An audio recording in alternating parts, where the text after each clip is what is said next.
ในคลิปวิดีโอนี้เราจะมารู้จักเกี่ยวกับหลุมดำหลุมดำแม่นหยังหลุมดำเกิดขึ้นได้แนวใดแล้วหลุมดำนี้มีจริงหรือบ่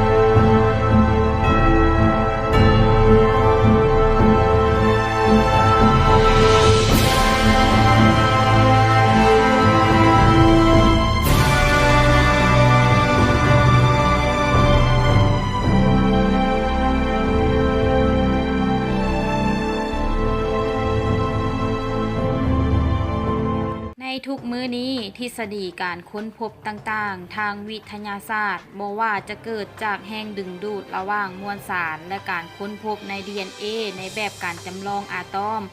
รวมไปถึงการผลิตดาวเทียมหรือคอมพิวเตอร์สิ่งเหล่านี้ล้วนแต่เฮ็ดให้มนุษย์เฮามีความเจริญก้าวหน้าหลายจนบางเทื่อเฮ็ดให้เฮาเข้าใจทุกสิ่งทุกอย่างในธรรมชาติแล้วแต่ในความเป็นจริงนั้นความรู้และความเข้าใจในเอกภพของตัวเฮายังมีน้อยและในความเป็นจริงนั้นในธรรมชาติยังมีสิ่งลี้ลับอีกหลายอย่างที่พาให้เฮาเข้าไปค้นหาซึ่งในช่วงเวลาหลาย10 ปีที่ผ่านมานักวิทยาศาสตร์ได้สร้างทฤษฎีขึ้นมาเพื่ออธิบายสิ่งต่างๆในธรรมชาติ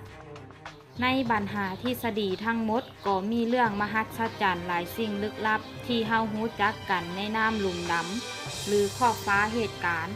ซึ่งเว้ากันว่าหลุมดำแม่นหลุมในอวกาศที่เป็นสุสานของทุกสิ่งทุกอย่างที่ลงเข้าไปใกล้รัศมีแห่งโน้มถ่วงของมัน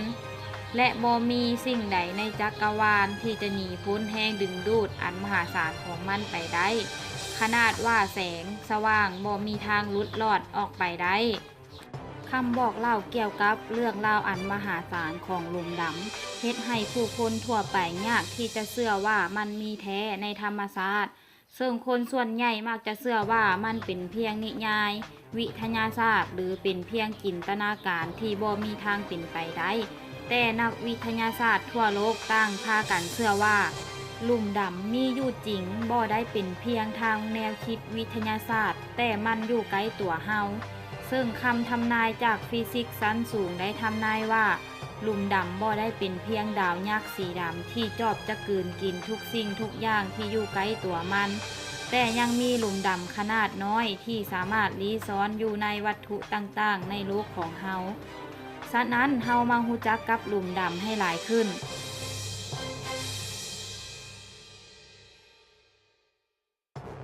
การเกิดหลุมดำในเอกภพทั่วไปก็คือการยุบตัวด้วยแรงโน้มถ่วงของดวงดาวยุบตัวก็ย้อนว่าดวงดาวในเอกภพจะอยู่ในสภาพสมดุลของแรงสองชนิดที่มีอยู่ในตัวของมันคือแรงยูออกจากกันที่มีปฏิกิริยานิวเคลียร์อยู่ใจกลางของดวงดาวและแรงดึงดูดเข้าหาศูนย์กลางที่เกิดจากคณะของมวลสารซึ่งเมื่อดวงดาวเผาผลาญพลังงานนิวเคลียร์ภายในจนหมดแล้วแรงยูก็บ่สามารถตันทางกับแรงดึงดูดเข้าสู่ศูนย์กลางได้เพราะฉะนั้นจึงเฮ็ดให้ถึกยุบตัวด้วยแรงโน้มถ่วงนั่นเองดวงดาวสามารถยุบตัวได้แต่ดวงอาทิตย์บ่สามารถยุบตัวได้ก็ย้อนว่ามันมีมวลน้อยกว่าลิมิตของจันทาลิกะดังนั้นเมื่อดวงอาทิตย์เผาผลาญเชื้อเพลิงนิวเคลียร์หมดไปมันก็จะค่อยๆเป็นดาวแค่ขาวซึ่งนักดาราศาสตร์ได้ทำนายว่าก้อนที่ดวงอาทิตย์จะยุบตัวนั้นมันจะขยายตัวก้อนและอาจจะกลืนกินดาวเคราะห์ดวงใดดวงหนึ่งเข้าไปซึ่งแน่นอนเมื่อมื้อนั้นมาถึงโลกก็จะพบภัยพิบัติแต่ก็น่าจะเป็นพันกว่าล้านปีต่อนั้นเพราะดวงอาทิตย์ยังมีเชื้อเพลิงและส่องแสงสว่างไปอีกดนนานซึ่งประเภทของหลุมดำมีหลุมดำขนาดน้อยพวกนี้จะมีขนาดน้อย10-15 เมตรซึ่งเป็นหลุมดำที่มีอายุสั้นและจะสลายตัวด้วยการระเบิดและการปลดปล่อยรังสีกัมมาออกมา หลุมดำที่เกิดจากวิวัฒนาการของดวงดาวที่ตายแล้วก็คือดวงดาวที่มีมวลสารหลายเมื่อหมดอายุไขของมันก็จะเกิดระเบิดซุปเปอร์โนวาและหลังจากระเบิดแล้วถ้ายังหลงเหลือมวลสารที่อยู่ใจกลางของดวงดาวหลายกว่า3 เท่าของดวงอาทิตย์มวลสารในใจกลางของดวงดาวก็จะยุบตัวลงแล้วกลายเป็นหลุมดำหลุมดำยักษ์หลุมดำพวกนี้จะมีมวลสารหลายพันล้านเท่าของดวงอาทิตย์และมันยังดูดดวงดาวหลายพันดวงรวมถึงก๊าซฝุ่นในอวกาศหรือดาวเคราะห์ก็เช่นกันหลุมดำบ่ได้ดูดทุกสิ่งทุกอย่างที่อยู่อ้อมตัวมันก็คืออ้อมปากหลุมดำอยู่บริเวณควบคุมมวลสารซึ่งประกอบด้วยก๊าซฝุ่นฮ้อนที่หมุนไวเกือบเท่าความไวแสงซึ่งสสารที่เข้ามาหลุมดำเกือบ100และ90ถึกเบี่ยงออกไปซึ่งก็จะมีน้อยที่จะตกลงไปในหลุมดำแท้สิ่งที่ถึกดูดเข้าไปในหลุมดำจะมีโอกาสขึ้นมาได้หรือบ่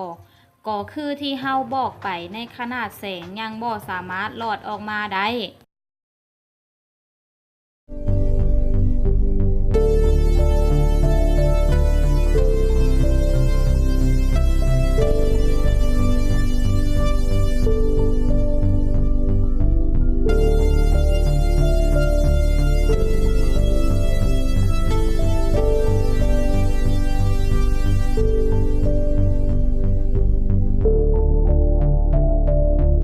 ถึงแม้นว่าในปัจจุบันเฮาสามารถเอาชนะจากแรงโน้มถ่วงของโลกออกไปสู่อวกาศได้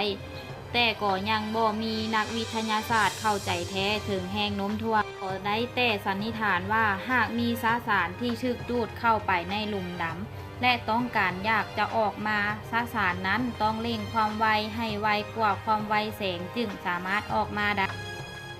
แต่ในความเป็นจริงบ่มีสสารใดเร่งความไวได้กว่าแสงและสรุปได้ว่าสิ่งที่ตกลงไปในหลุมดำก็บ่สามารถออกมาได้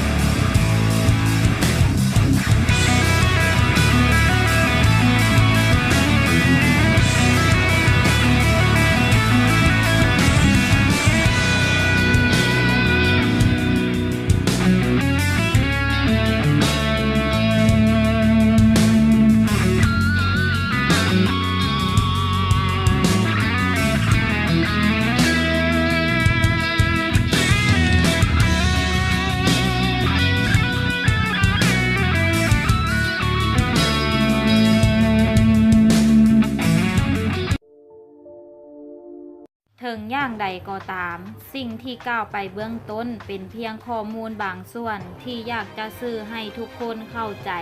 ทั้งที่ข้อมูลนี้เป็นเพียงเรื่องเล่าของทฤษฎีวิทยาศาสตร์และดาราศาสตร์แล้วต้องบอกก่อนว่าสิ่งเหล่านี้มีข้อมูลและทฤษฎีแตกต่างกัน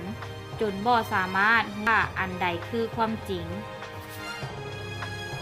แน่นอนว่าเรื่องเหล่านี้ยังบ่มีหลักฐานยืนยันว่ามันยังมีอยู่จริงและเหตุการณ์ธรรมชาติก็มีการเปลี่ยนแปลงไปเรื่อยๆ